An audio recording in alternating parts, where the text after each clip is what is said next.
Hello, friends. How are you? How was your weekend? Did you have a good solstice? I hope so. We had a fantastic solstice. We had lots of presents get opened. We had a visit with Malia's family. We had my oldest, both my kids were here. We had my oldest boyfriend came last night. We did the whole thing. It was a really good weekend.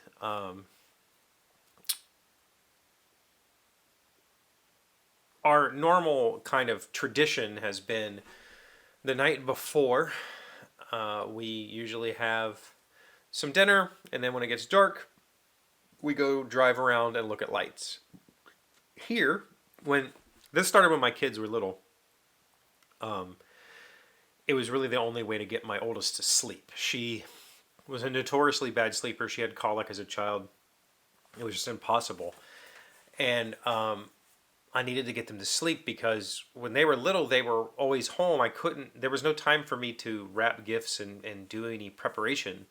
So they would go to sleep, and then I would wrap all the presents and put them out.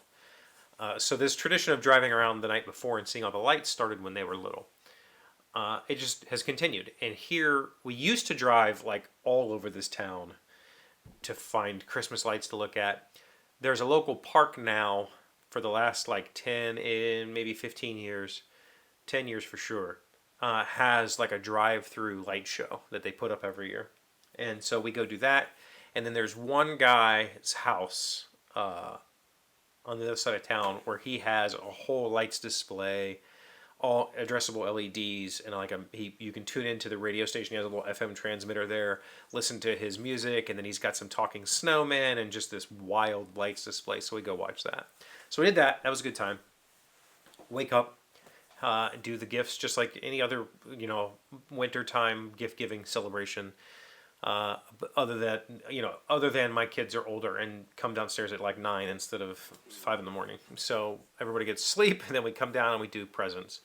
And we got a lot of great stuff. Malia got me a coat. I haven't owned a coat in my, I don't know, maybe in my adult life. I have jackets. I have lots of jackets, and I usually wear a thin kind of jersey style jacket.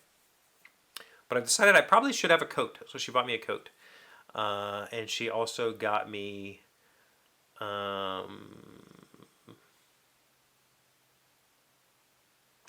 new knife block, a new knife set. I had an old knife set that was like cheap and not great. So she got me a really nice new knife set. That was cool. But all of this is to say, we got my oldest an electric guitar. She's been playing guitar now since she was she played ukulele when she was like 12, 13. She taught herself ukulele and then asked for guitar. I don't know how long ago she got a guitar. She's been teaching herself guitar, and she's actually very good. Very, very good. And so she's been wanting an electric guitar. So we bought her an electric guitar. And Malia spent like an hour or so helping her set it up, get the neck straight and all that stuff. But actually, we bought her a Schecter, and straight out of the box, it was pretty much good to go. We replaced the strings, set the intonation, done. And the intonation was pretty damn close. Like, I have a strobe tuner, like an actual I forget what it's called, a strobe tuner. And it was, each string was maybe a few cents off. It was really close. So we got it all set up. Malia had an older amp, her amp from when she was younger. We plugged it in so Roland could listen to the guitar and learn what the controls. It has a neck and a bridge pickup, so she had a switch for that, and she could hear the different tone and that sort of stuff. And then she wanted to play, and she started playing some Amigo the Devil songs, which is kind of one of our favorite musicians. Me and Roland, we go see him whenever we can, and I just picked my bass up and started playing along.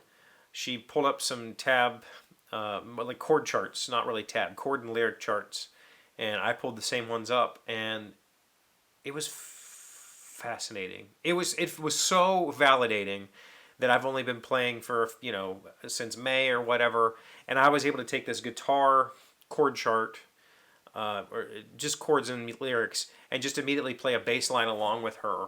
And we played for like a half an hour, maybe 45 minutes the first time, and then again later on that day for, a few songs until her boyfriend showed up. That was really fun. It was really, like I said, it was super validating. Like I was able to just go, all right, here we are. And let's be honest, all I did was play a root note and a fifth, a root fifth, root fifth. But Amigo the Devil is kind of folk, Americana folk, traditional. Like that's the bass line that song requires. It should be played on probably on an upright. Just doom doom doom, and just do that for the whole song and just work through the chord progression. I didn't do any fills or anything. I just stuck to basic and hitting the timing, keeping her in time.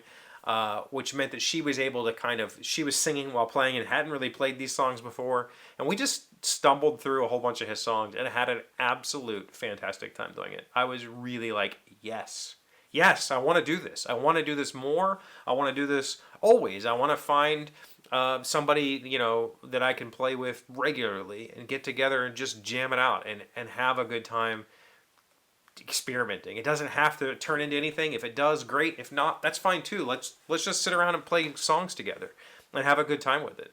Ultimately, that's my goal with this instrument, is to just find some people to play with, even if we never leave the living room. That's okay. So yeah, it was a really good weekend. I hope you had a good weekend too, regardless of whether you celebrate Solstice with us or not. Yeah, this is a good week. This is going to be a good week. I'll be here every day, of course, and I appreciate you for checking in. Thank you for being here as always. Thank you for liking, commenting, subscribing, being amazing friends and wonderful people. I really appreciate you. And I'll see you again tomorrow. Today's 1,000 plus little things happy, successful people do differently. We have been learning 12 stressful things to stop tolerating. Number 11 is to stop tolerating a mounting pile of personal debt. Financial debt causes stress and heartache. Live a comfortable life, not a wasteful one. Do not buy stuff you do not need. Do not spend to impress others. Do not live life trying to fool yourself into thinking wealth is measured in material objects. Manage your money wisely so your money does not manage you. Yeah. I have, for most of my life, lived below my means significantly. That's important. When we bought this house, I was making a certain salary. My then partner was making an expected salary, and within like a year or two, her salary vanished, and it was bad. It was really bad. It was really, really, really bad. And personal debt started mounting, and I know what it's like to claw your way back from that. Not only did I have to claw my way back from that time in my life, I screwed up credit cards earlier once before, or actually twice before. So 3 times I've been in serious financial debt, and I can tell you that had a profound impact on my well-being. I am now good. I am now, maxing IRAs and putting money away as much as I possibly can and not spending it on needless things. And I think that's super, super important. Please, even if it's $20, learn how to put some money away and make your future a little better.